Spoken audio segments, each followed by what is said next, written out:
Okay, hello. I think we're ready to go. Is everybody ready to rock this? I'm Jon Heder. I play Napoleon Dynamite, or I played Napoleon Dynamite once, many moons ago. And you know what? Before we get into it, let's just start the movie because this is so freaking long.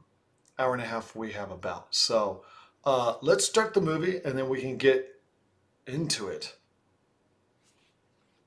Let's start the movie in, hold on.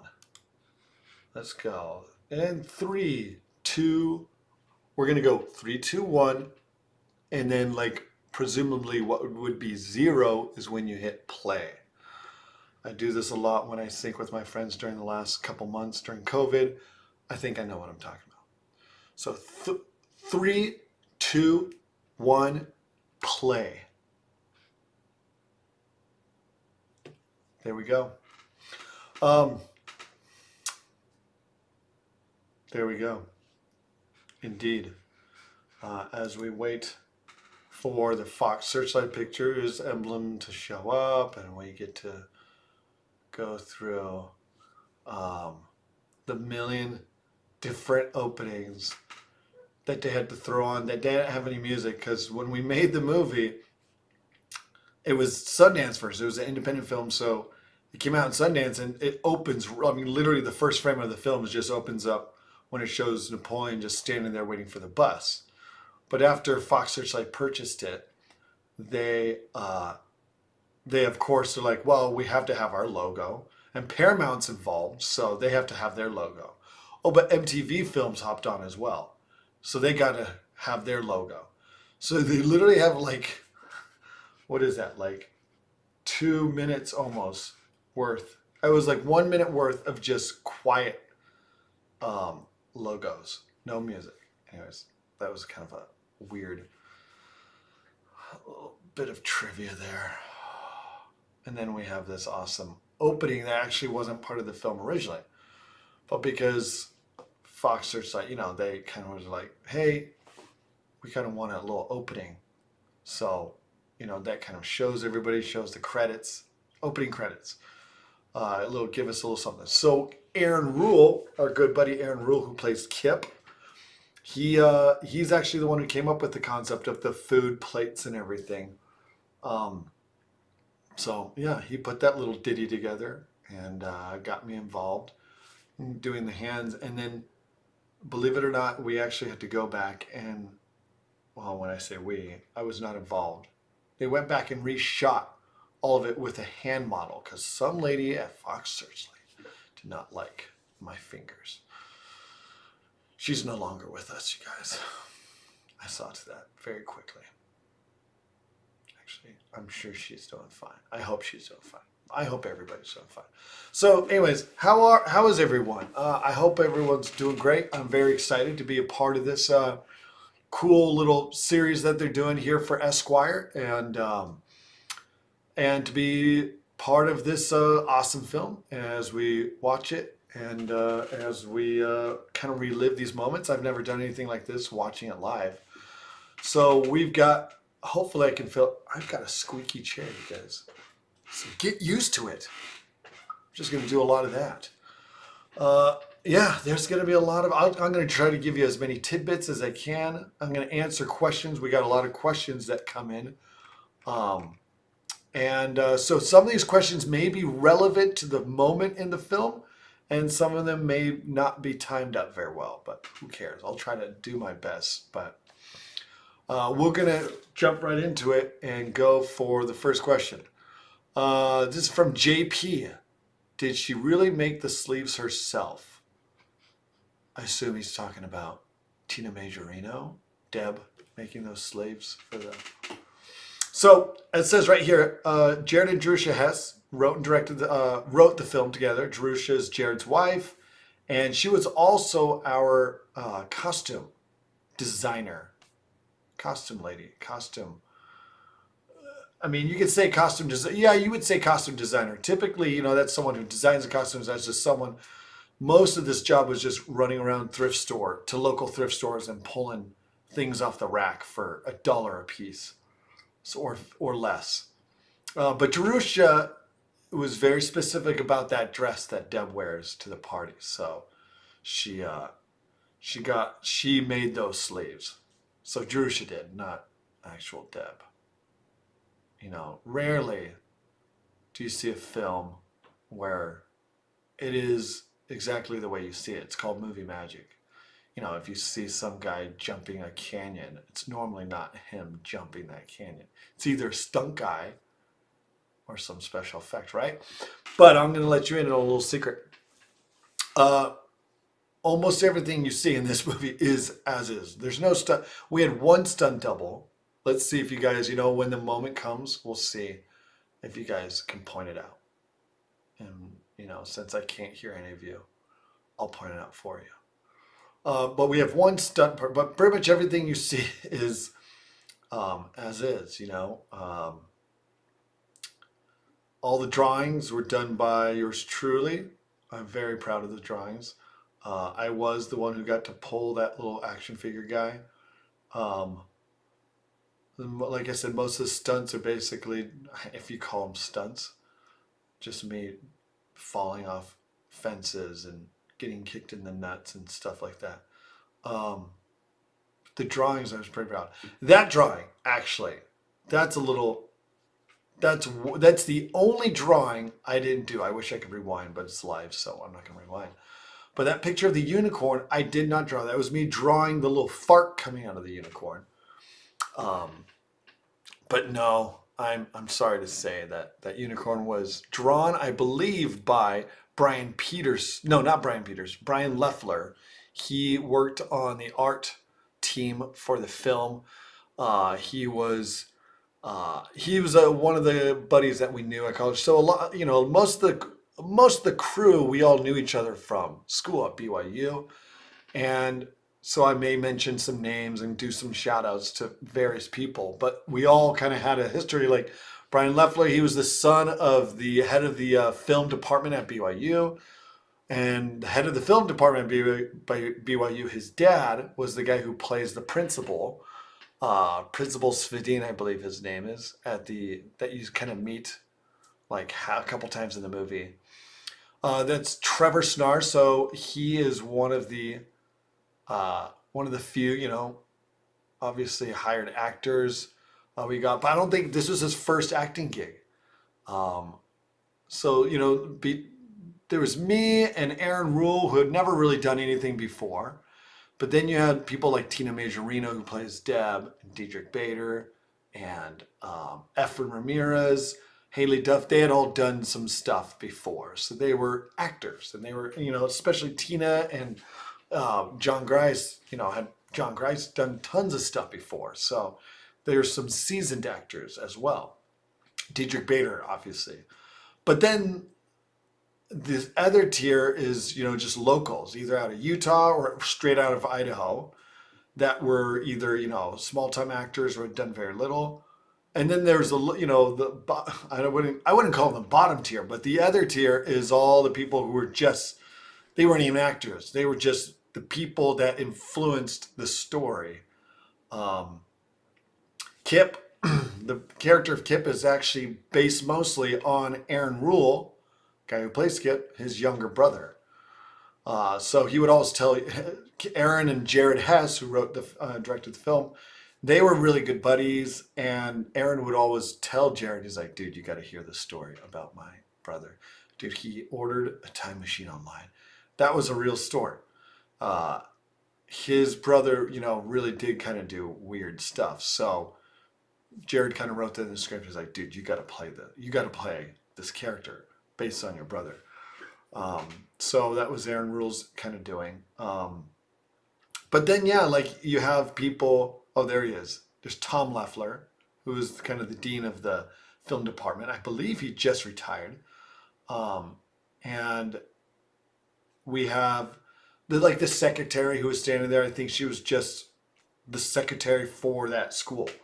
Lyle the Farmer, everybody's favorite. Oh, there sounds so shiny Indian airhead. He was Lyle the Farmer. His name is Lyle, and he really is a farmer. And he's like, oh, I remember stories based on him. We'll just get him. So yeah, there's a handful of those kind of actors. I am blabbing and blabbing.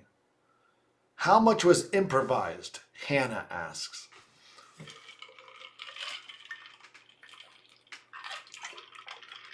Sorry, you guys. I need some refreshment. Check it out. You guys see the that little spider web that's just, it's either a spider web or it's like a piece of loose silk or thread that's floating in my hair. Everybody always talks about that. I guess camera guy didn't catch it, or maybe they did and they're like, hey, let's leave it on purpose. It's awesome. One of Napoleon's favorite drinks, just red juice, flavor unknown. This is one of the few moments. So Hannah, in answer to your question, how much was improvised? Not a lot. A lot of people ask. This was a pretty controlled script.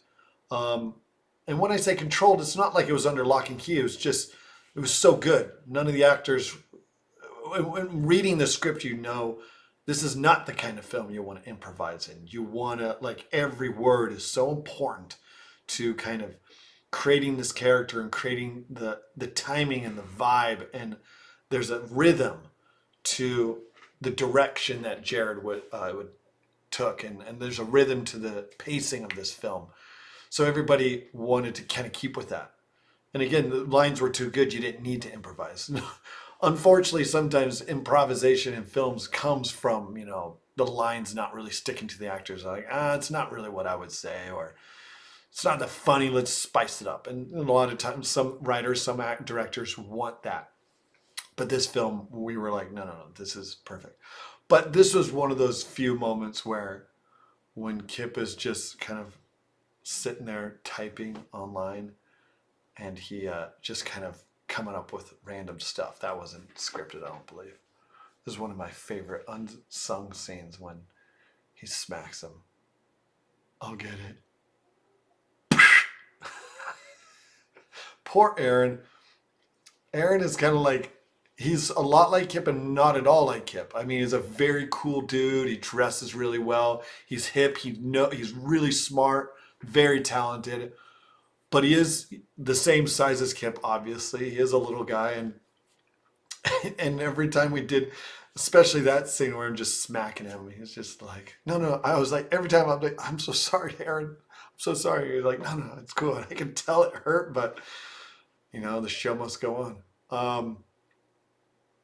Everybody's, there's Diedrich Bader, one of the few scenes he came in for one day, and literally one day, and just shot everything in this dojo. There's the scene in the dojo, there's all this footage that they shot in the dojo. I love this part when it freezes, and it's just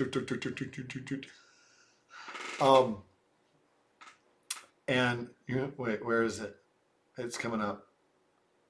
I'm trying to raise money for college. Your mom goes to college. There it is. Kip's reaction. What a meanie. Who would ever think that he'd be the bully? And then she just gives him the boondoggle kit. And in other moments of improv, there's one scene coming up, but I'll explain that when that comes. But pretty much everything else. This moment, I guess you could say, was kind of improv. I think in the script, it just says Napoleon feeds Tina, and Tina eats the food. But as you can see, that llama did not want the food. So then I just was like, I'll just throw it. Eat the food. Just like throw it near. That was one of the only moments where it was really hard to keep a straight face. Kind of throwing food near that llama. Let's see, next question. Tim Wallace asks, best thing to happen on set and funniest. I think this scene is the best. This is my favorite scene coming up, when Rex Kwon Do scene. And now, there it is. When he is, again, kind of going back to explaining Kip, when Rex is beating up Kip. Now watch closely. I never really do this. I never get to do this live. But watch closely. You can see my reflection in the mirror. And this entire scene, whenever he's hitting Kip, hurting him, every take I was like, like you can see me kind of smile. And then I think my head turns. Watch very closely. Sorry, I'm watching it to the side. So look very close. I think it's after he smacks him finally. This final time when he smacks him on the head after Kip tries to sweep the leg. Right here. Okay, watch closely.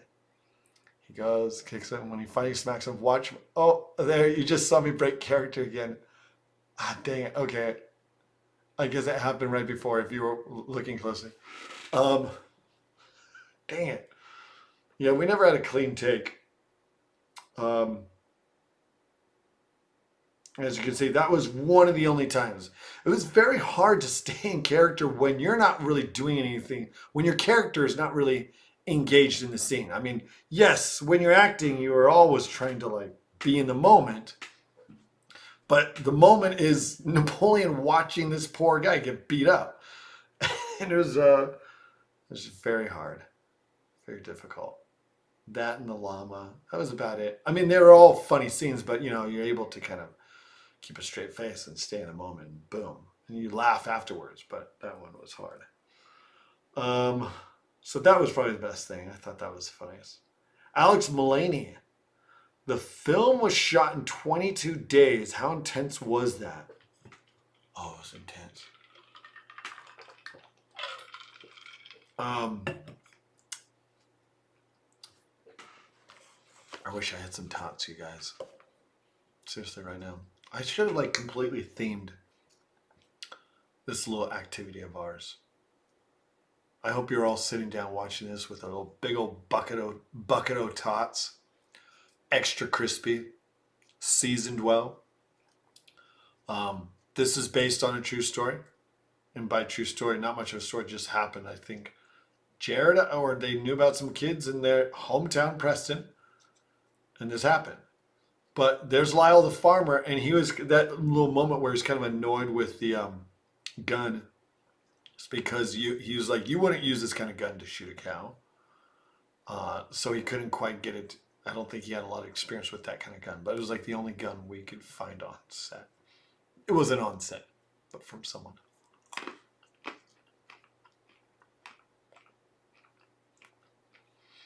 This was a ton of fun because I learned this whole thing in sign language. I taught it to my wife. And so for like the next, I think it was that Christmas. I think it was before the movie even officially came out. And we were like at some Christmas parties that my folks had with some of their friends and had little like talent show. And so we got up there and my wife and I were like, some say love, it is a river. And we did the whole thing. And people were like, what is happening? Because again, the movie hadn't come out yet. So they're like, oh my cheese. I think he has diarrhea in that moment.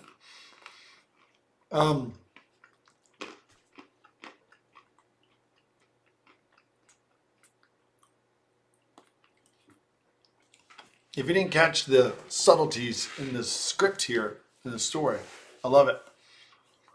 The scene right before with Rex, you know, you have Napoleon. Rex is basically laying it all out for Napoleon. He's giving him the secret to life. Not just a secret, but like, here's your instruction. Napoleon, he says, first you got to have someone watching your back at all times. Ergo, i.e., like a best friend. Someone to watch your back. Number two, you got to dress with style, basically. You got to like, your self-image is important. So you don't want to dress like Peter Pan. You want to look cool. Number three, you got to basically have a lady or someone to love.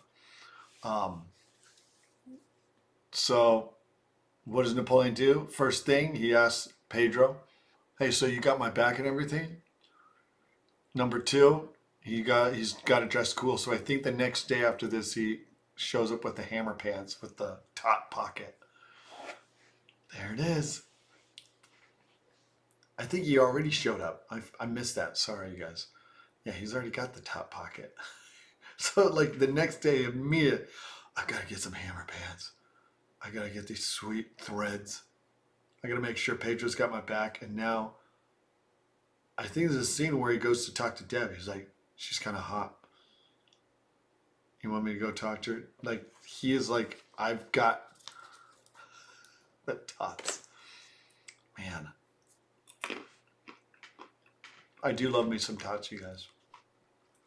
That is true. That last little swipe. That was me in my obsessive disorder. Just like, oh, it's got to be clean.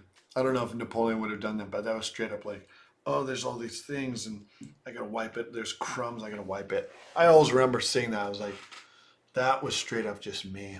That was not acting. Shame on me. Sorry, you guys.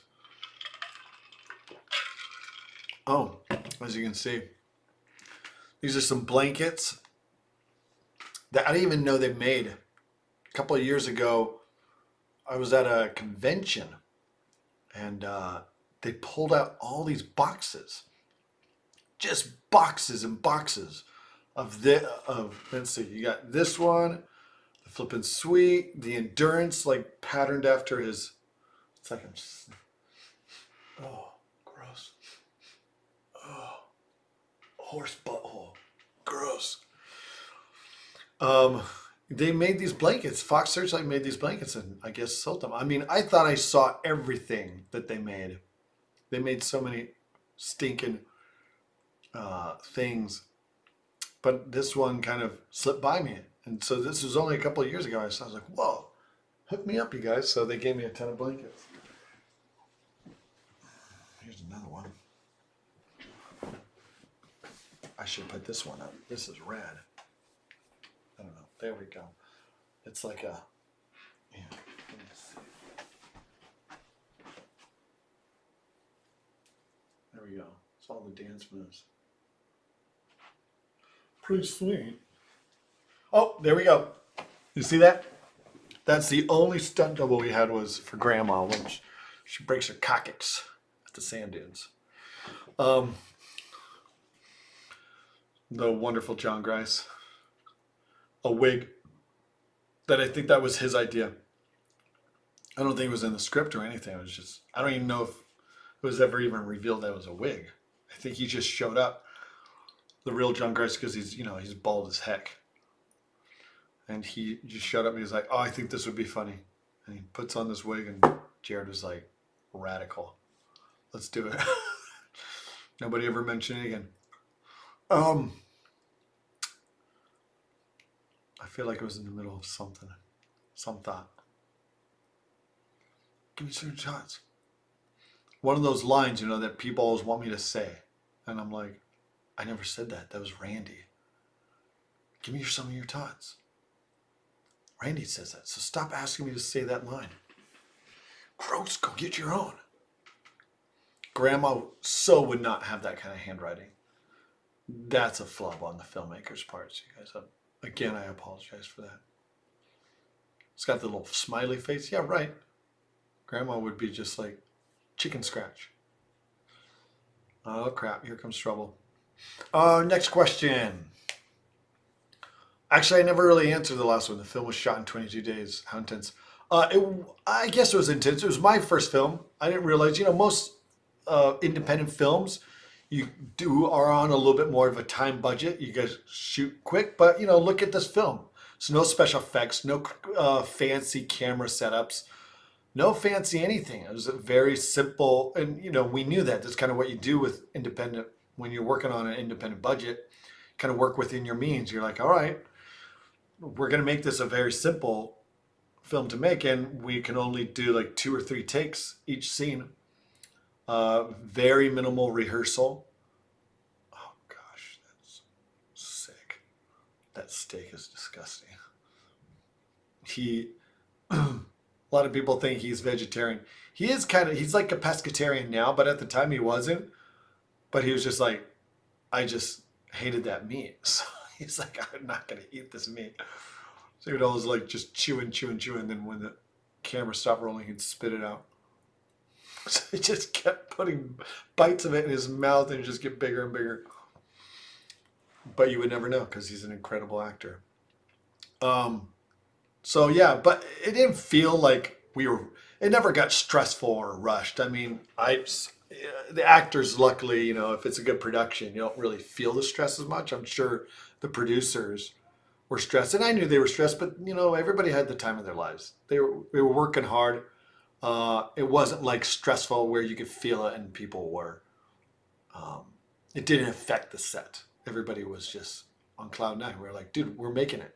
We're making this film that we all love and we think it's weird. And everybody involved was just like, this is bizarre, but it's working. We just can't wait to see it cut together and edited and see what happens. So here we are. Sarah Reed, did you ever go to the Napoleon Dynamite Festival in Idaho?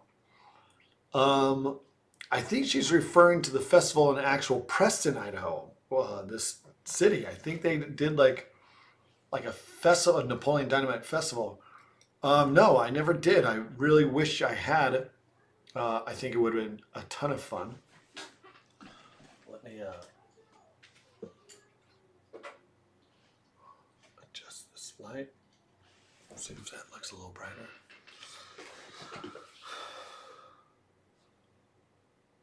Oh, that's coming fine. It's that light. Oh well. Yeah, I don't know. The festival would have been a ton of fun. I haven't been back to Preston since shooting the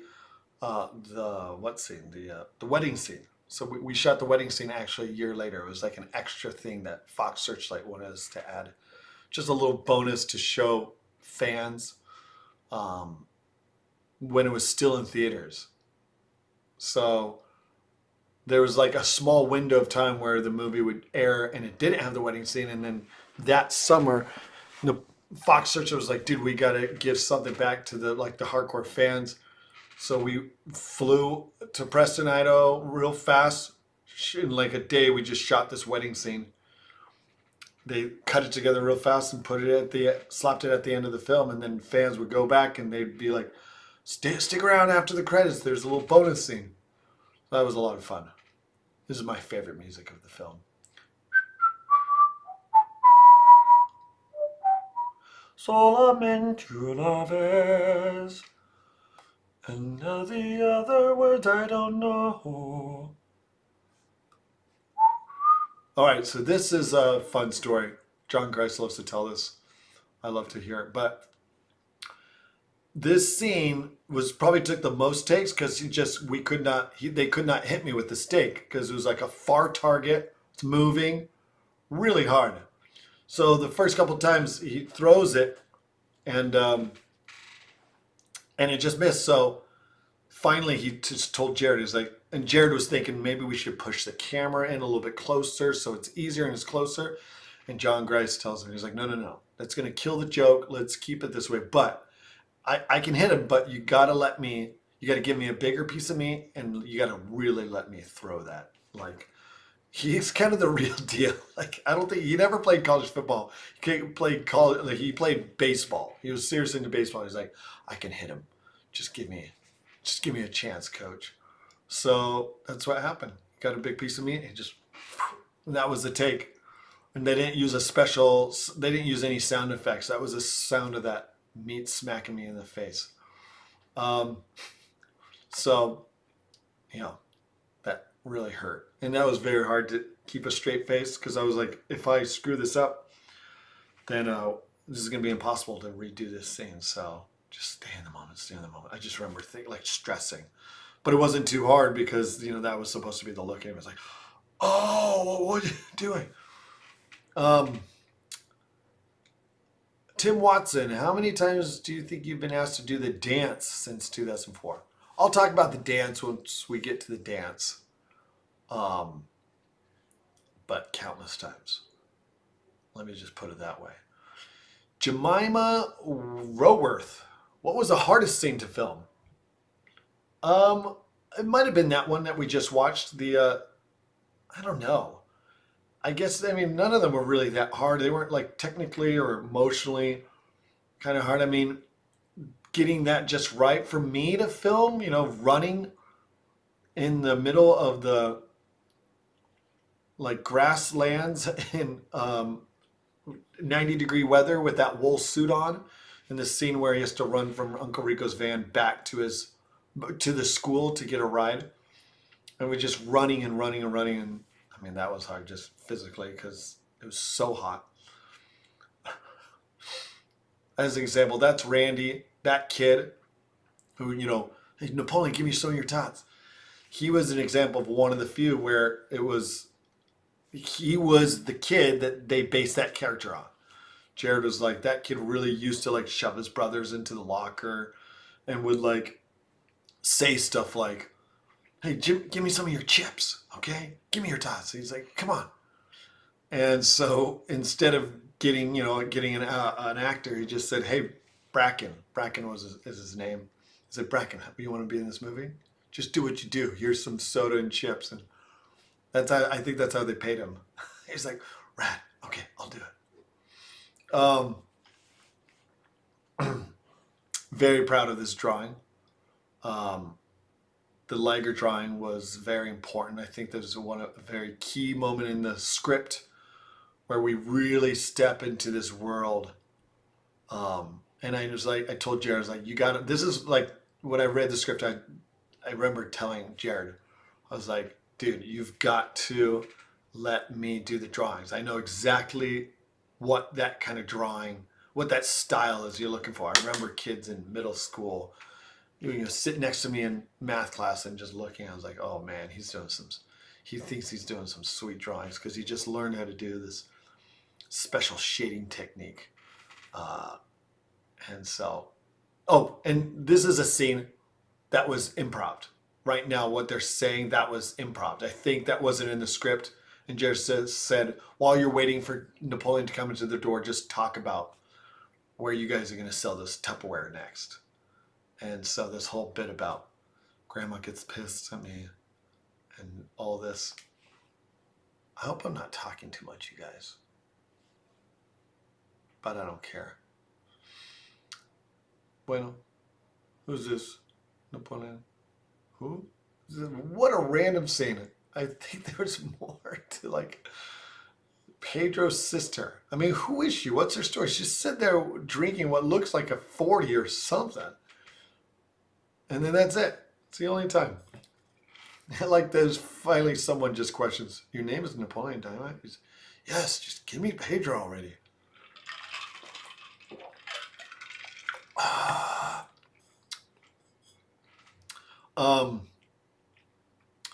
Do you even like tater tots? Asked Justin Ship.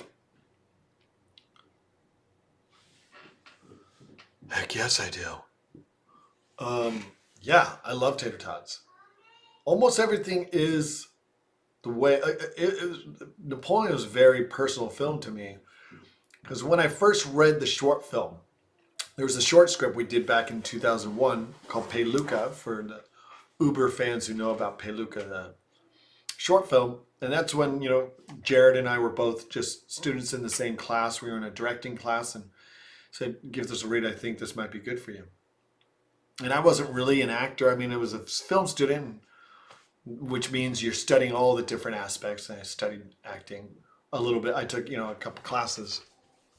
And I was in one other, I think, production, like a film production, that he must have seen and just thought, oh, okay, this guy plays kind of a goofy guy. He likes to do the goofy thing.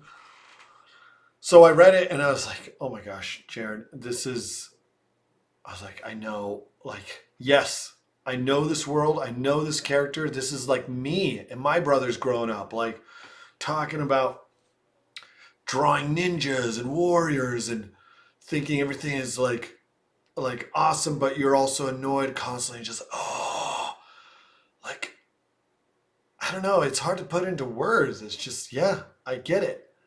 Everything's just squinty eyed, just ticked off, like, oh, it's the worst. And so I knew right away, like, exactly what he was going for.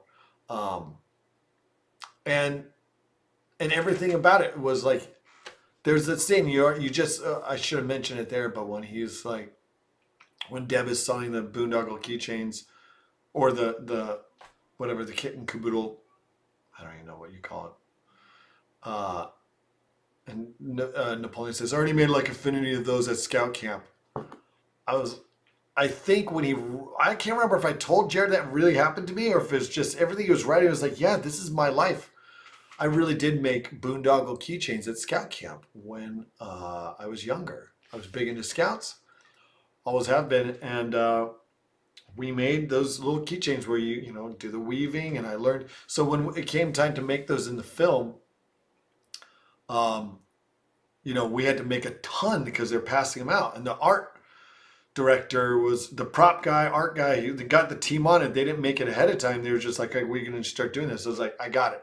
So in between scenes, I'd be sitting down in the corner just making boondoggle keychains because I knew what I was doing. Um, oh my gosh, she's so cute in that scene. Look at that hairdo, adorable. To Pedro from Deb.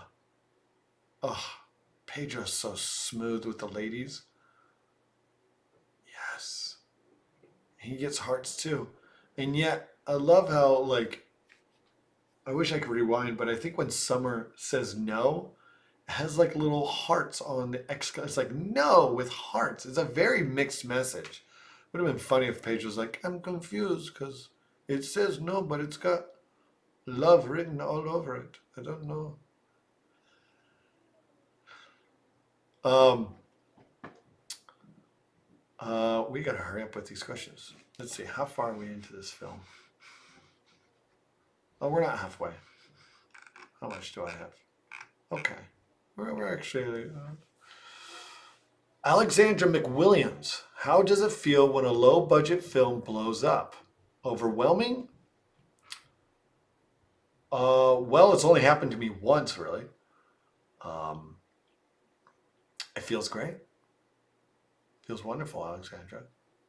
How does it feel when obviously it's incredible feeling. You feel validated. You feel when we made it. You know, we really thought we we all truly believed in the script. We thought it was great. But the one thing, especially about independent films, you just don't know is everyone thinks, probably most filmmakers are thinking, especially those who truly believe in their project, we think we're making something wonderful that most people would enjoy. But there's no guarantee that people are ever going to see it. It's all about exposure. It's all about, you know, how people are going to see this. You know, any of most studio films, they get plenty of marketing and they're put out in theaters across the country, across the world. So they know people are going to see it, and then they can make their own, you know, judgment. But we were like, well, I think this could be a hit. I think people could really like this, but we just don't know if we don't have the means to distribute this ourselves. So I think really when the surprise, it's a different kind of surprise. It's more like a rush when you see the success happening. Not so much people liking it, only because we kind of knew, like, yeah, I know, we loved it. We think most people should like this. Like, why would you dislike it? Um, so it was more like just most of the time the overwhelming feeling and the surprise came from whenever we got news about it getting into Sundance Film Festival. Oh, okay, so people are going to see that. Um, you know, when it got sold to Fox Searchlight, and then Fox Searchlight put it in the theaters, and then we got on, you know, Letterman and all these talk shows, and then that's when we were like, yeah, sweet. It was but it was overwhelming. It was crazy. Like suddenly, I was getting recognized left and right, and just my life has never been the same. In a good way, interesting way, but it's good. I love Napoleon.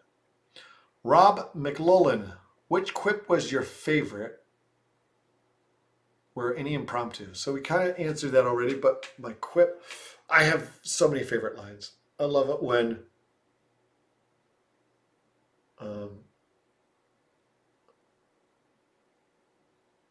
I think it's when a little, what's his name? Nathan, I think Nate, the kid with the with the turtleneck, is getting like strangled by Bracken, and he says, or I love this line, "Geez, I think you ripped my mole off." I don't have a favorite quip. They're all quips. Whoa, hey, easy up, okay? Geez, I think you ripped my mole off. And poor Napoleon feels so bad about it. He's like, oh shoot, yeah, that stinks to rip off a mole. Connor Holmes asks, Napoleon's style has kind of come full circle. Slogan tees, high-waisted pants, etc. His style would be fashionable in 2020. Do you think that would change the narrative if that had been the case now? Huh. His style is fashionable. Like, is it a would be? I think in the context of the film, you see it and you don't think this is a fashionable looking guy. Even today, you'd be like, yeah, I get that. There's a lot of, fashion is always changing. I feel like we're kind of going through a 90s resurgence. Everybody's loving the 90s look, going back to some of the 90s key elements of the 90s. I don't know if I've seen the hammer pants or the parachute pants. No, I don't know if I've seen those kind of pants coming back yet, but I certainly think, the film would have been received differently if it came out today, because it just, well, I don't know. I think that's the beauty of it. I think that's why it lives on and people still love it and people are still showing it to their kids and new generations, because there's just stuff about it that speaks to every generation. I think if you went to Preston, Idaho today, it would pretty much still look like this. It's, small towns, not just Preston, but most small towns have that kind of timeless feel, like it's a time capsule. Just feels like everything's kind of frozen. Certain things aren't completely up to date. Yeah, people will probably have phones and are on social media, so that's the main difference. They might be holding a phone. But other than that, I would think it would be pretty much the same. Mike Baines asks, how closely did you work with the costume designer? Did you have any input into what your character wore? So yeah, kind of answering that, Jerusha, when it came time for the feature, Jerusha Hess, she knew what she was doing. But when we did the short film again, the short film was a much smaller scale, even more so than this one. This being already small. It was just me, Jared, and Jerusha, and that's kind of how we created the character. There was the few lines in the short film, and then Jared and I went to a local thrift store and started looking at the kind of clothes he would wear. So yeah, I had input. We'd be like, oh, we would totally wear these kind of acid wash pants, and he'd wear these dragon t-shirts. He'd probably tuck them in, or he'd wear this weird little jacket. And I think Jared came up with the idea of the moon boots. And his wife Jerusha's the one who's like, dude, we should give him a perm. Like, let's get you some really curly hair. I was like, all right, let's do it. Mike Baines also asks, does vote for Pedro get annoying? Do people still shout that at you in the street? Guess what, Mike? I just stay away from the street. I just stay away from everyone. No, it doesn't get annoying. I mean, it's recognition. Sure, I guess if I'm in the middle of something important and someone yells it out, vote for Pedro. But you know what? In the political climate we are in now, I think a vote for Pedro shout out is a welcome blessing that brings solace to the weary world that we live in. It's a wonderful world, but with this election coming up, I think we need some alternatives. Well, I don't know, or just getting the message, not just vote for Pedro, but vote. There you guys go. That's my political input right now. Get out there and vote. Seriously though, vote. Whether you vote for Pedro or whoever, vote. It's not a tot, it's an almond, but it'll do. Tom Banham. How did you first meet Jared Hess? Like I said, we were in the film program together, and we met on a couple just student film sets. I think I was doing art direction. I was like the art director for one of my buddy's films, and I think he shot it. And we just kind of met a little bit. We had a very similar sense of humor. Started talking. Tom Banham also asked, can you talk a little about Peluca? How did that come about and what was it like to shoot? I feel like I already answered that. I mean, that one, again, even smaller scale than Napoleon, but it's so much fun to shoot Peluca because if you haven't seen it, go watch it. It's on special edition or it's even on regular DVDs, I think, or iTunes Extras, whatever format you guys have. Check it out. You can find it even if it's has to be on YouTube or online, I'm sure. But that's when it really, I think I'm the only one who's in it in this film. We had a Pedro, but we had an actual high school kid from Preston High School play Pedro. I think that's the only person who's in it. Now I think about it. But that was black and white. We shot it in 2 days. We did, yeah, I don't know. It was, we just made it and it kind of had its own run of people kind of thinking, you know, after that came out. And now when I say it came out, we showed it at the film festival. That is the BYU Film Festival for all the students showing off their work. So that was my first taste of minor fame. There were some people who were really big fans of it. I remember a buddy of mine said like, oh, these girls who live just across the street from us, they want you to come over. They want to meet you because you were that kid in Peluca. So I was like, who are they? Are they hot? I was single at the time, you guys. Give me a break. I don't think I did go over. What a waste. Tom Banham also asks, when did you decide it could be a feature film? What did you do to finance it and get it off the ground? Well, I wouldn't say simple, but it was it's a simple answer. Jared, you know, after shooting Peluca, Jared always had the dream of, you know, shooting his first feature.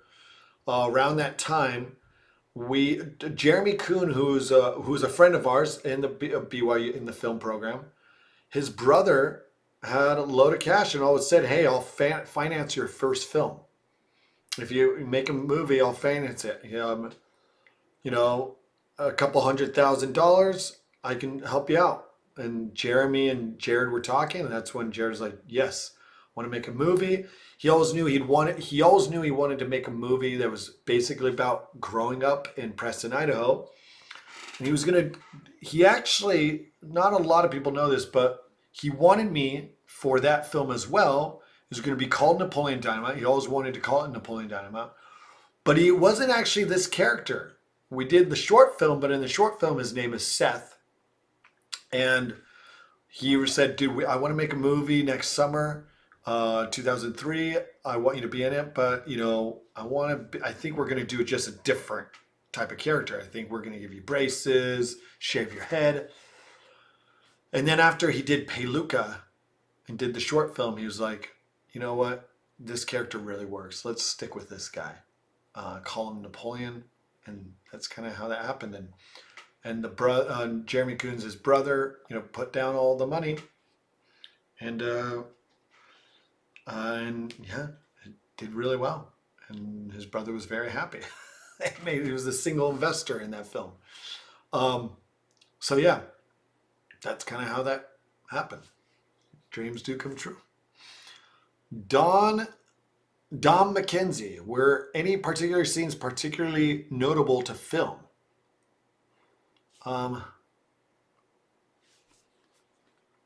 Look at that beautiful shot.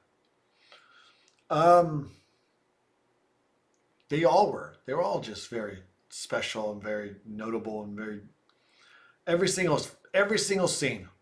It just felt like, because this is not like a film where you have a very obvious plot, very specified plot where you're, filming scenes to get to those moments in the plot points. Okay, now we got to choose every single scene, because it wasn't a heavy duty plot. It's more like we just are trying to build this world and show these characters. So really every scene was doing that. Instead of just, there was no busy work. There was no, all right, we're just showing Napoleon get off the bus and go over here. Or we're showing doing this. Every scene was a moment for us to like do something weird, to kind of tell a part of the character. So I look forward. Every scene felt like, oh, sweet, we're doing this scene today. We're doing this scene. I can't believe it. It was very sad when we checked those boxes of like, all right, done with that scene, done with that. Just lost my...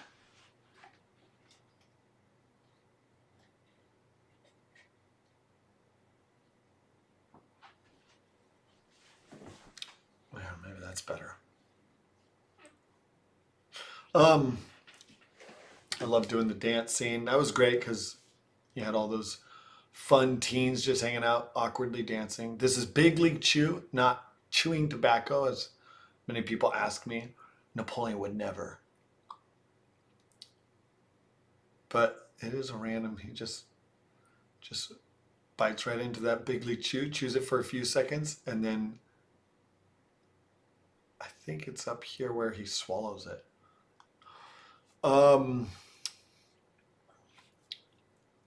Simon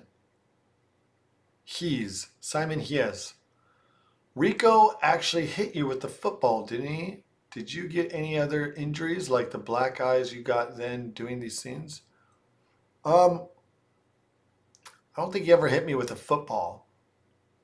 I think Simon, you're referring to hitting me with the grapefruit when I believe that's what he's talking about. There's a scene coming up I'll show you. We'll talk about that. But yeah, I think he's talking about when he hits me with the grapefruit. And yes. Or maybe when he hits me with a steak. Yeah, he hits me with a couple pieces of food. He really likes to throw food at me. But yes, each time he hit me with food, that was him throwing that. And I think he's talking about the steak. Yeah, I kind of got a little bit of black eye when he hit me with that steak and ripped my glasses off. And the glasses had like no padding on one of the sides, so it kind of dug into my skin and ripped and like cut my nose, and so I bled a little bit. So yeah, here's a call back to what we were talking about before. Look at those wonderful sleeves that Jerusha built and put on that dress. I'm like your sleeves. So adorable.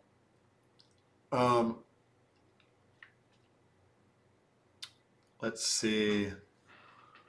Raquel Raymond asks, how many takes was the dance scene and what gave you the inspiration for that? I'll get to the dance scene. I'll talk about that when we get to the dance scene. James Whitty, did you have any involvement in the iconic movie title sequence? It's still one of my favorites. So yeah, I talked about that a little bit at the beginning. But yeah, that opening film sequence, I was involved in the beginning, just putting my hands down, and then they cut my hands and got that hand model, that beautiful tan skin with nicely manicured cuticles. Man, I've never looked back, and I've always, preened and done my own nails ever since. Do you think people will vote for me? Yes. I love that shot when Napoleon. I always love that moment when he goes to get the water and he looks up and you have the music playing and he sees the vote for president and you see the idea turning. I don't know what it is. I just love that moment.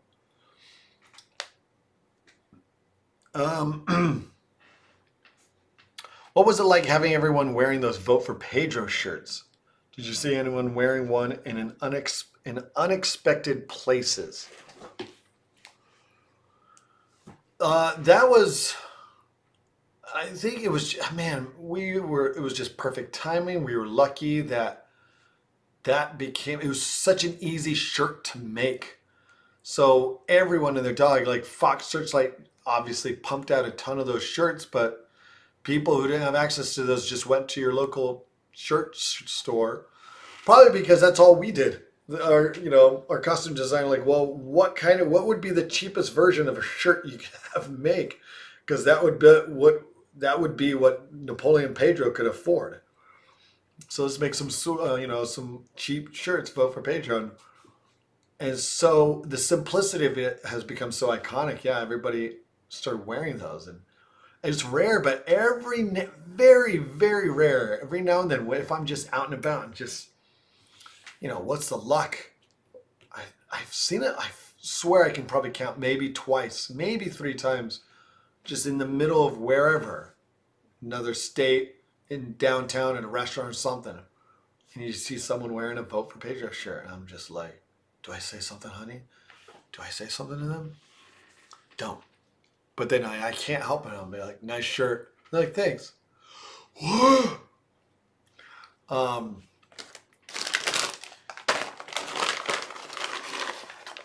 I'm gonna get some Red Rock Deli fire roasted jalapeno chips because it's snack time.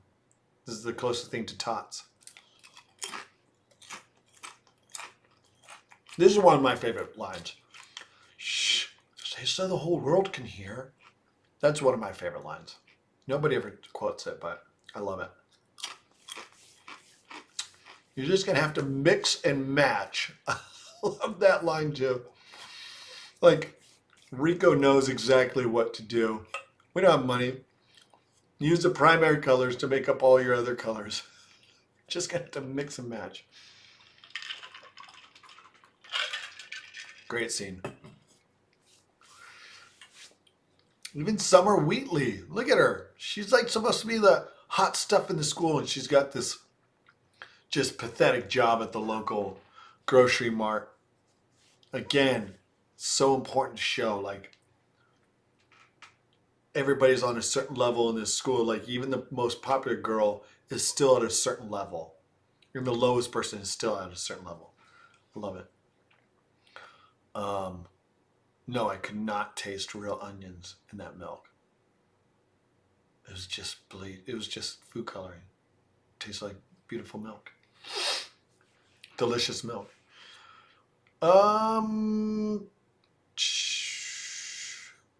Olivia Davies. What was it like having everyone wear? Oh, yeah. Already answered that. Tom Samler. Do you still have a Pedro t-shirt? Or what movie memorabilia did you keep? Ooh, good question. All right. Here's all the boondoggle keychains that we were passing out. So I did have the original Vote for Pedro t-shirt. And then I gave up. I was looking for it, you guys, because I just moved and we're still unpacking. So I can't find it, but I traded it I worked on another film, School for Scoundrels, and the prop guy on that film was like, dude, do you have anything cool from Napoleon? He loved trading movie props from other movies he did. So I traded him the original Vote for Pedro t-shirt for one of the original golden snitches from Harry Potter and the Sorcerer's Stone. That was pretty sweet. I'm a big Harry Potter fan, so I was pretty excited. I would show it to you guys, but I don't know where it is. I have this up in I don't put a lot of my stuff, but this is one of my favorite things. It was a photo they used. I think the frame was separate, but me and Aaron, Napoleon Kip, one of my favorites. There we go. What else did I kept, I believe that was a sweet poster in Napoleon's bedroom. I think that was used in his bedroom. There was a wizard. Let's see. I don't know if it's here. Oh, yeah, I think this one was another beauty in Napoleon's room. Beautiful. So sometimes I'll have to find a room in my new house. Put that up. I also kept that Pegasus Crossing sign that was like on Napoleon's door. Basically Napoleon stuff from his room. I thought those posters were pretty rad. What else did I keep? Some of the clothing. I do have, I believe I have the hammer pants with the top pocket. And who I can't keep track because sometimes I'll have, in-laws or family members or friends are like, dude, do you have this stuff? I want to go as Napoleon for Halloween or during some special thing. So I'll lend it and I'm like, you got to give that back to me. I think the Smithsonian is calling. They're pretty pissed. They want it back. Let's see. What did you keep? James Middleton.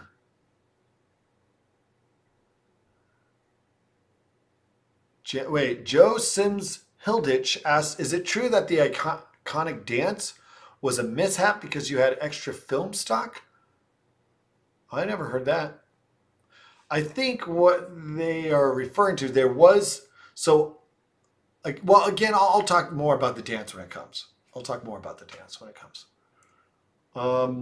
James Middleton, you all made it when you were so young and inexperienced. What does that offer compared? What does that offer compared to a big professional set? And do you ever miss working like that? I still work like that. Very inexperienced and young. No, I love making independent films. So I still get to do a lot of independent films and working on a low budget. Some of them like higher end, some of them lower end. And I love it. I truly love the spirit of independent film and getting together and working with what you have and not, when I did probably the biggest movie I ever worked on was Blades of Glory. And I mean, you're working right next to a giant star, Will Ferrell. You each have like huge trailers, tons of extras, big, special effects and big sets. And it was a very different experience, a lot less personal and like, oh, there was so much crew. I didn't get to know I knew maybe a few of their names, but whereas, Napoleon knew everybody. But it's a very different experience. Napoleon, I didn't get to ice skate. I loved ice skating in Blades of Glory. I loved learning those kind of stunts. I loved working with Will. I loved doing like the special effects and all the technical work. That was a ton of fun. Very different. But yeah, I absolutely love doing small independent films, and we'll probably do more of those than the big stuff. So I love it all. Jamie Cho, what was the hardest scene to film? I think I answered that already, but yeah, they were all great. I think the steak scene was a little bit hard to just line up, but still, not too bad. Jamie Cho also asked, what was it like when the film blew up? Kind of answered that, but yeah, it was, it was incredible. It's weird that, there's Nathan. When he's like, how's your neck? Stings?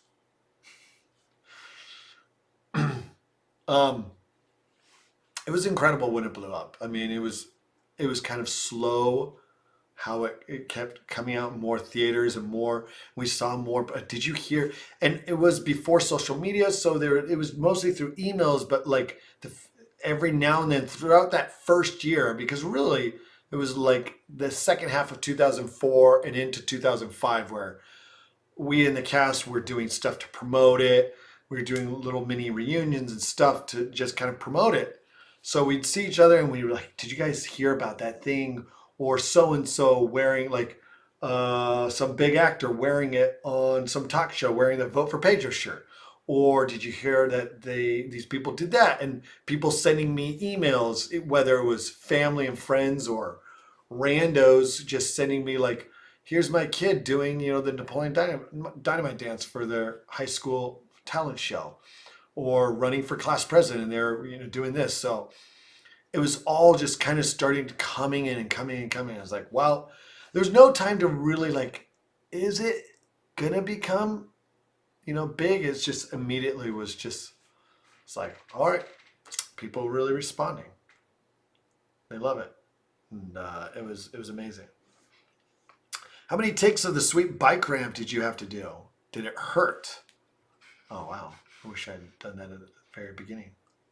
Oh, we're doing good on time.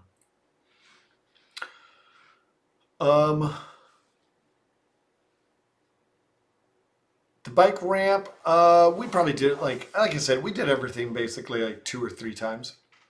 Probably about 3 takes. I think there was one take where it just didn't break. But they kind of scored it. Oh man, I love this scene. I think one of the best shots of this film is coming up.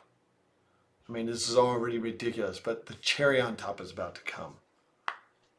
But yeah, the sweet bike ramp was no, it did not hurt. They scored that wood, so if I mean, it didn't hurt. Yeah, it was a little uncomfortable. You kind of like, you never really think about it. It's almost like you hear about sometimes those actors, like when they're in the moment, they do something, they kind of just let loose, and sometimes they don't realize till after this, the camera's cut that they're bleeding or something's broken or something is, in pain and sore. And it was kind of like that on this film. I did lots of little things, but no, the bike ramp I don't remember really hurting that much. You just gotta make it. This is the shot. This is the cherry on top. The beige sock playing footsie. And then the scream.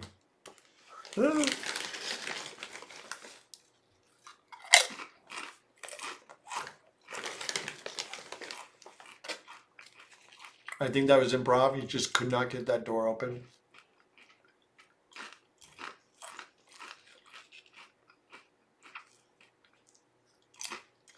No dialogue, just staring each other down.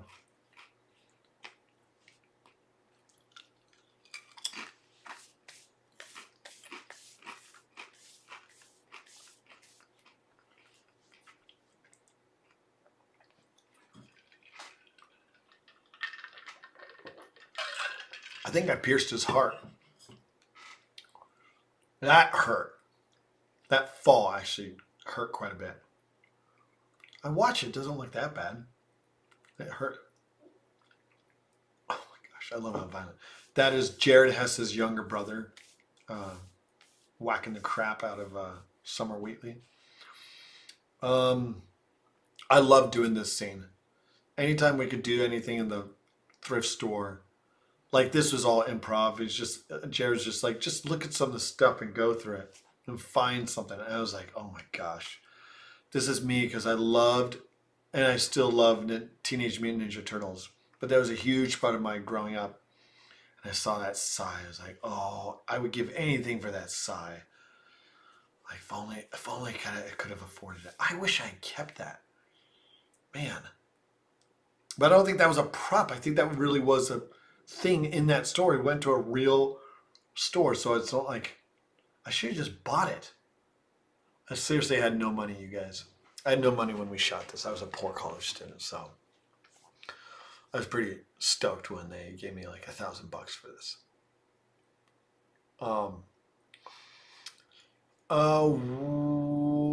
Pi Tyndall asks, why all the 80s references, even though it's supposed to be set in 2004? So you are correct, Pete. It is set in 2004. But, if like most small, if you've ever been to a small city, small town, small anywhere, everything is kind of, again, locked in time, because it takes a while for things to update and for fashion trends and pop culture and technology, to just completely get up to date in a small place like that. So that was kind of, one of the points of setting it here, but also that points that Jared was trying to make when he made this is like, I just want to portray what this kind of life is like. So yeah, there's going to be home decor and costumes and outfits that people just like, no, we don't have a sweet Nordstrom rack we don't have a Macy's hanging out nearby. We just have to go either hours into town to go to the nearest, mall, or we just buy our clothes at the local thrift store. And you're gonna find a lot of those kind of stuff. Okay, so this I wanted to talk about that scene where he drinks. He says like some dance moves. He goes, "Watch this.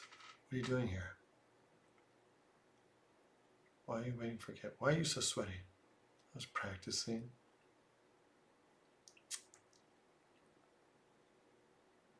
He thinks he's so sweet. Some dance moves. All right.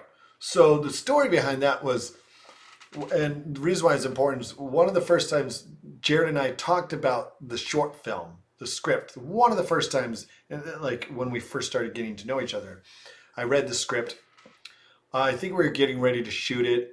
I don't think we had shot the short film yet, but this is way back in 2001. And we were both at some, we were working together on some projects, some other, one of the other classmates' student films. And we were renting some equipment. And he says, "Dude, John," he's like, he told me, he's like, "You weren't the first pick for this character." He was like, "There's this guy I had in mind to play the Seth character in Peluca. He wanted me actually to play like the bully kid. But the kid he had in mind wasn't an actor. Not that I was much of an actor, but he's like, he couldn't really act like himself. I wanted him to just play himself. And he couldn't really do it, so it didn't work out, and he came to me. But he's like, that's him. Because he was the younger brother of one of the guys who did art, who worked on the art team for the film.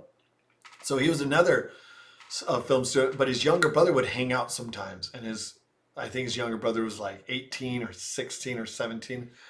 And so he's like, "Dude, John, this is the guy." So kind of like watch him. And I met this guy, and he had this little skinny Gatorade bottle on like a necklace. It was like on a rope that he had around his neck, so he could always have it with him. And he just walked around just like, "Hey, how's it going?" And he wasn't exactly like that, but there was like some awkwardness there. And he just sat there with his hand on it, and he'd be like, "Yeah, good to meet you." And he would just do this awkward, like, and just like drink it, like, yeah. Thought it was pretty sweet and just always had to be hydrated. So I was like, we got to put that in the film. So that's kind of where that moment happened, when he was drinking like that. And I know that John Grice hates this scene because he's just so uncomfortable. I love it. Because it's okay. He has good intentions. Yeah, he's kind of creepy. Did you film it with actual school kids as the extras? Asked Ben Saunders. If so, what did they think of it? Yeah, so I think I read somewhere on some trivia that, I don't know if it's Guinness Book, I don't think, or it's just one trivia, is that we are the only film to ever credit in the credit sequence, in the final, in the end credits, to credit every single extra. Because we don't have, pretty much all the extras were just a few shots of some people here or there, and then all the students in the school. And they were actual students from that school. So yeah, I think to just kind of make them, probably to fill up the time, because we had not much else to show for our credits. So like, all right, we have a couple actors, a couple teams, but it was very short. So let's just credit every single kid who helped out in that school, which is great because they all did it for free and they loved being part of it, and they are eternally a part of that film. So, and they loved it. I think they got a kick out of it. Those are some of my favorite scenes to shoot, was anything in the school, because it really felt, especially with all the extras, they're like, yeah, we're in high school. They're walking the halls. They're hanging out with these young kids again. Walter James, what's your favorite put down in the movie? I think we're actually nearing the end, but then we also have I think we're going to stick through the wedding scene.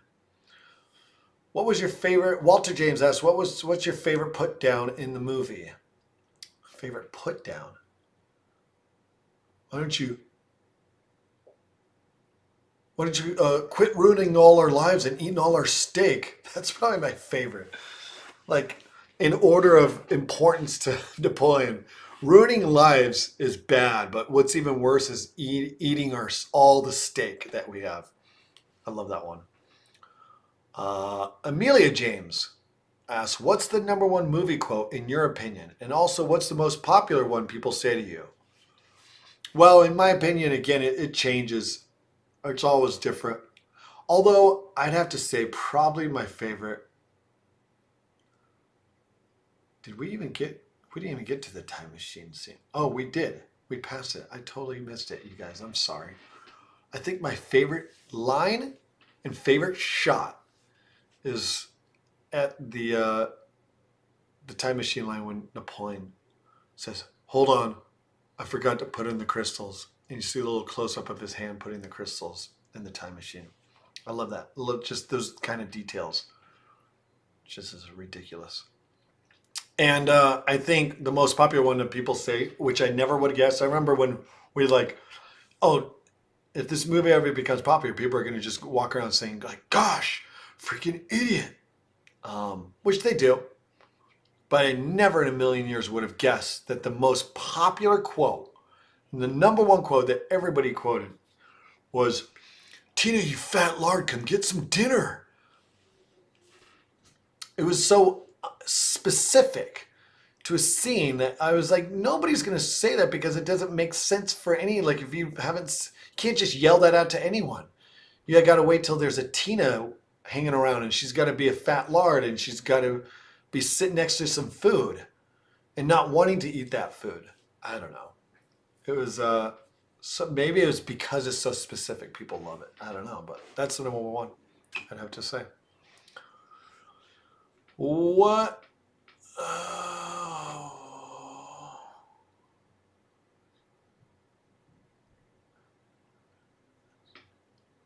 Rosie Dixon, what do you think Napoleon would look like in 2020? How would it change and could it still be made today? Again, I think it is relevant. I think it's really fun. People still like it today. So yeah, I think it could be made today. But I don't know if it would have the same impact. It's hard to say, nowadays films just kind of come and go. Small films, because of social media, everybody can learn about it very quickly. But I don't know. I don't remember the last time a really small budget film suddenly just came, like with no actor, with no names in it, suddenly became big. I'm trying to think. I just don't see it a lot anymore. And I don't know if it's because films aren't given the same kind of attention. So many films just go straight to streaming.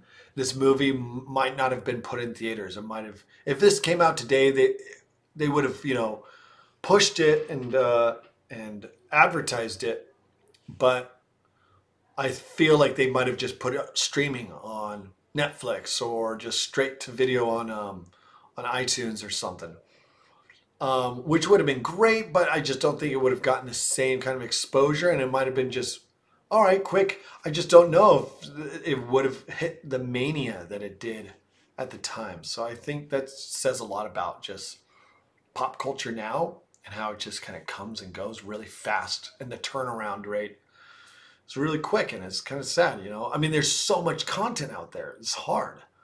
You want everything to get its day in the sun, but it's just hard to get that kind of focus. So I don't know. Aubrey Danter asked, do you think Napoleon would have had the same effect if it was made with a big budget? If it was made with a big budget? No. I don't know. It would have been weird. I guess my guess is if it had a really big budget, either the filmmakers would have been like giving the money back because they're like, we don't need it, or maybe actually just pay all the actors more since we made squat. Maybe that would have been nice. Just like probably just, all right, let's give the actors like more for their time, or just pay not just the actors, everybody. I think just everybody would have walked away having, been paid, handsomely, or at least accordingly, appropriately, I should say. Because I think there was a lot of favors. If they had a bigger budget, maybe there would have been some trailers involved, although I would have been sad because I I wouldn't have wanted anybody to hang out in their trailers. We all hung out with each other on set. And even if we had trailers, we probably would have done the same thing. I think most of the crew probably could have stayed at hotels instead of sleeping on the couches of friends and family of the directors who lived in town. Then again, we wouldn't have had as good of stories. So many of the crew were friends from film program anyway, that they had so many of them had stories about the families they stayed with, or doing a sleepover and just sleeping. But I can't speak for them. They probably would have been like, yeah, maybe it would have been nice to sleep on a more comfortable bed, but there wasn't a lot of hotels around. So if we had a bigger budget, maybe we would have just taken more time to shoot it. Other than that, I don't think, I think it would, I think the filmmakers were in the right frame of mind. They would have done it right. Okay, so let me explain a little bit about the dance, since there are a lot of questions about the dance. So yeah, I guess, it kind of all started with Jared kind of getting, I think it was Jerusha's wife who got wind that, hey, John, I hear, like Jared was like, I hear you like to dance. And that was a thing I did a little bit in college with some of my buddies. Oh, we'd be hanging out in literally it was Jamiroquai, like was kind of my jam. I love dancing. I love lots of boogie music. But Jamiroquai, I remember specifically, they had just come out with Funk Odyssey, 2001. And I would listen to it on my boombox and just put it in my apartment with all the other guys I lived with. And I would just dance to it. Some days they get groups of people around and they're like, come on, John, dance. I'm like, no, no, no, no. Okay, I will. So I just it was stupid, just stupid dancing, but all kind of, freestyle, whatever. So Jared's like, dude, we had some extra film left at the end of Peluca, the short film. So he's like, get out there. I just went outside on the gravel street after we shot like the bus scene. He's like, just boogie. So he just played some music and I just danced. And he was like, dude, that's awesome, but it doesn't really work with the story or the vibe. It doesn't really serve any purpose. Like, he thought he'd do it for the credit sequence, but he's like, it doesn't really work. So, well, I don't even know if they have footage of that. That would be awesome if they had outtakes from the short film. So, but he kind of logged away. He says, like, so when he came back to me like a year later and told me about the feature, he was like, hey, dude, all right, you're going to dance again. But this time I'm going to write it as the climax of the film. So you really got to bring it. I was like, what? I was like, it's the climax? He's like, yeah, everything rides on this moment. I was like, oh, crud. So, so he was like, yeah, it's going to be one of the last scenes we shoot of the film so that you have time to prepare. I was like, well, what do? I don't know how to choreograph. Do we hire a choreographer? He's like, no, or like if you want to. I mean, he just kind of like put that in my court. I was like, I don't know. So I kept kind of putting it off. I was like, well, maybe I'll plan something. It was like basically right up to the night before. I was like, well, okay. I found out that Tina Majorino, who plays Deb, she was like a hip hop instructor for like little kids in her town. So I was like, hey, do you want to help me out? She said, sure. As sweet as she was. So we went to the Rex Kwon Do studio the night before where they had all the mirrors. And we talked about it for a while. And then I was like, you know what? I think I'm just going to freestyle it. But the very first 2 8 counts where he's like kind of sitting there, is like, basically right at those first, before he really breaks out, those we kind of choreographed.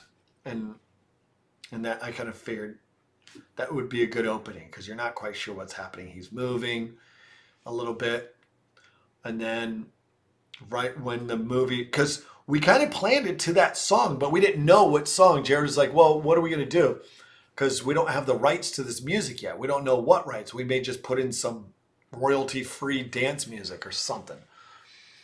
But we timed it to that song, Canned Heat.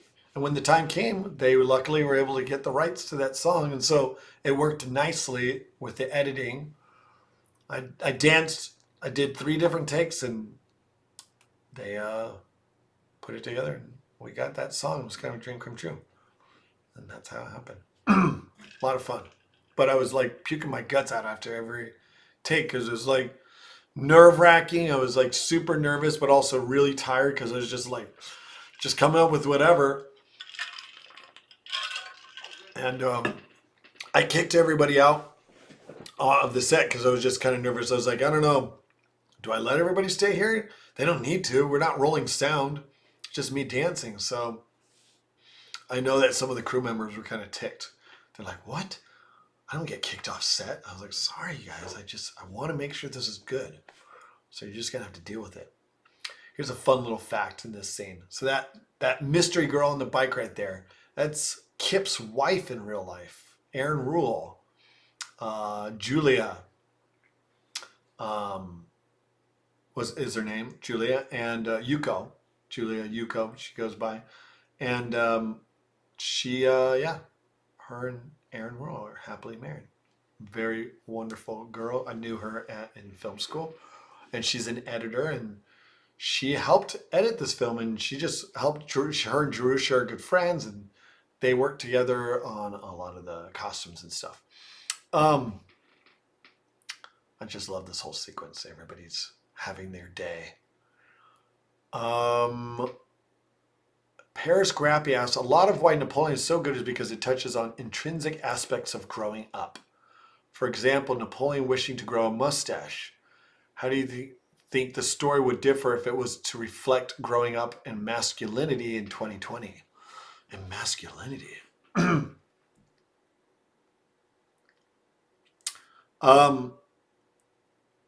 I just think that so many kids then and now, just like when you're young, you're just like having sweet skills. You got to be a man, and you got to be a man. I think that still exists today for sure. Whether or not, realizing if it's important or not. It's just, the things that were important to Napoleon, or that he thought that the world told him was important, is like, you got to have skills. Girls only want boys who have skills, and part of that is being like awesome, and having a mustache is awesome, because it's like, you watch the films, you watch Chuck Norris movies, and you're like, dude, he's got a mustache. You watch Tom Selleck, dude, he's got a mustache. They must be sweet. That must be the right thing to do. This is so much fun doing. This is one of my favorite shots of the whole scene, was just this, and then the little high five at the end.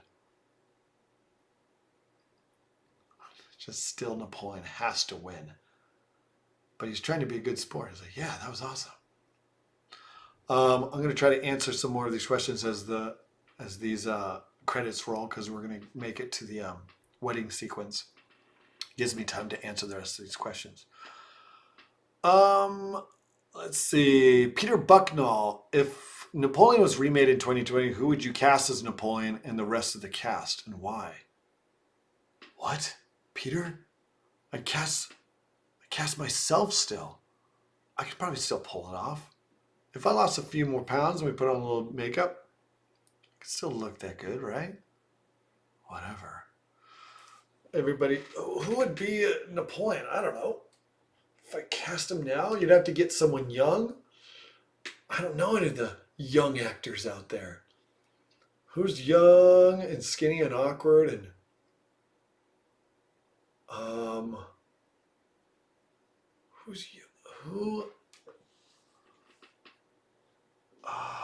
I don't know. I always thought Martin Starr when I saw, of course, it's much years later, so he's older now. I think he might be too old, but not older than me. But I remember when I saw Freaks and Geeks and just thinking Martin Starr was like another version of Napoleon. I think he would have been a really fun, like, kind of casting. But now, I don't know, like, who you would get. I'd have to see what's out there with the young actors. Emma Shore asks, where do you see Napoleon as a film and as a character in the high school movie pantheon? Well, I just remember when I read the short film and the feature, I just was so excited. I was like, I love high school films. I love high school nerds.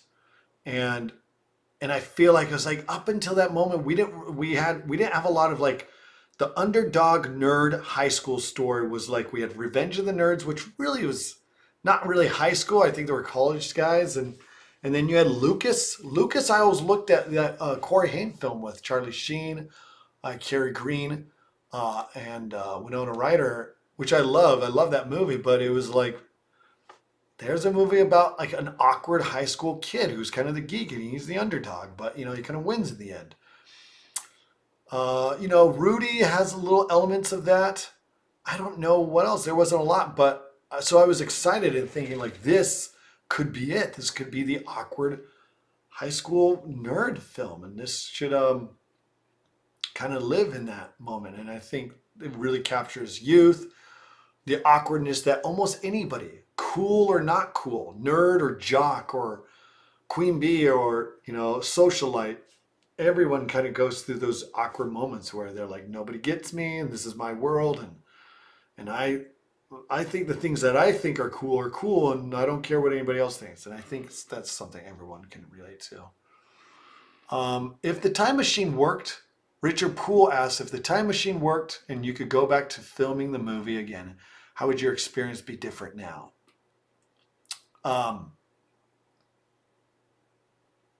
Be different now? I don't know what it'd be like. If I were shooting a low budget film, I would show the same amount of love. Like I said, I love doing low budget movies. I don't know. I would love it if we could go back to shooting it. Make another. I mean, it would be awesome to do a sequel. I don't know how that would go. I don't know what you make it about. That's like the question everybody asks, right? Let's see. Lizzie Michaels. How did you get yourself into character and develop into Napoleon? I kind of answered a little bit of that, but there wasn't much to it. It was kind of like putting on a mask and just like, he's like the kind of guy who's just always looking, just sick of the sun and all squinting and just annoyed at the world. The whole world is basically like an older brother. And you're just always like, get out of my life. Oh, everybody's worse. Everybody's terrible and the world sucks. Oh. And then immediately like, oh, can I have some of that? That looks good. Polly Mitchell, if you could change one thing about your performance or character, what would it be? Sorry, gotta hurry up. This is almost over. I don't think I would change anything. If I could, it would have been my perm. For the short film Pay Luca, if you watch it, I was actually a close friend of mine who she was a hairstylist, and she gave me a perm that was exquisite. It was perfect. It was wonderful. And when it came time to do the feature film, she wasn't around, so we just got some other students to do it. And, it was fine, but we actually had to do it twice because they didn't quite understand how tight we needed the perm. So it was a loose perm, and then we had to perm it again, and by the time you never perm a perm, so my hair was a little bit grosser, which is good, but it just wasn't as tight, wasn't as authentic. So that's what I would change. Ben Gibbs asked, did you learn any real life lessons from the character? Yeah, you just got to be who you are and just listen to your own heart. That's what I would do. Alex Wilcox says, what was it like playing a high school kid? How did you draw on your own experiences? My experience of riding a horse in Boy Scouts helped this experience, although I was freaking scared for real in that moment. I was like, this horse is not stopping. So that helped. And like I said, so much of, just who I was growing up and my younger brothers were like that. So I just kind of remembered what it was like to be, kind of drew back to when I was a kid. Max Papuka asks, is it true that you got a bad perm that had to be fixed at the last minute? Oh, I just answered that. Amy Jane Pritchard asks, did you relate to Napoleon in any way? I've kind of answered that. Yeah. I mean, I feel like I was a lot like Napoleon, but I smiled a lot more when I was in high school. I was a lot more upbeat than Napoleon. Napoleon always kind of was like just annoyed and irritated. And, in high school, I was much more like, hey, what's going on? But I was awkward. Ben Graves asks, a lot of what makes Napoleon great is the social awkwardness he exudes, particularly in places like trying to talk to girls and so on. Do you think the way you reflected this is quite an accurate depiction of male-female interaction at that age? Yes. Yeah. When I was that age, I I wouldn't say weird stuff. I just avoided it. So I just didn't know a lot of girls. I mean, when I was 17, I started talking to more girls and realizing, all right, I can have friends that are girls. And but it was always less like, you just think about every single word that you're saying. You're being so careful. So yeah, it is awkward. Um, have you chose to have Napoleon have his eyes almost half shut in the movie? Yes, that was just because it's relaxing. There was a lot of Idaho sun. The movie is officially over, you guys. Uh, I'm thinking, I'm looking at the rest of the questions. I answered them already. So, whew, we made it. You guys were awesome. Thank you for all those questions. I hope I didn't annoy you guys talking through every single moment. There was a buttload of questions, and I tried to get through them all. So that was fun. I'll have to watch the movie again now with the sound on. For real, yo. But thanks, you guys. I'm glad for everybody. Glad to and thank all those who tuned in on this beautiful day. Yeah, and you guys are awesome. Thanks for being there and holding on to the awesomeness of this film, and be sure to share it with those around you for always and forever. And until then, see you guys. Wouldn't want to be ya.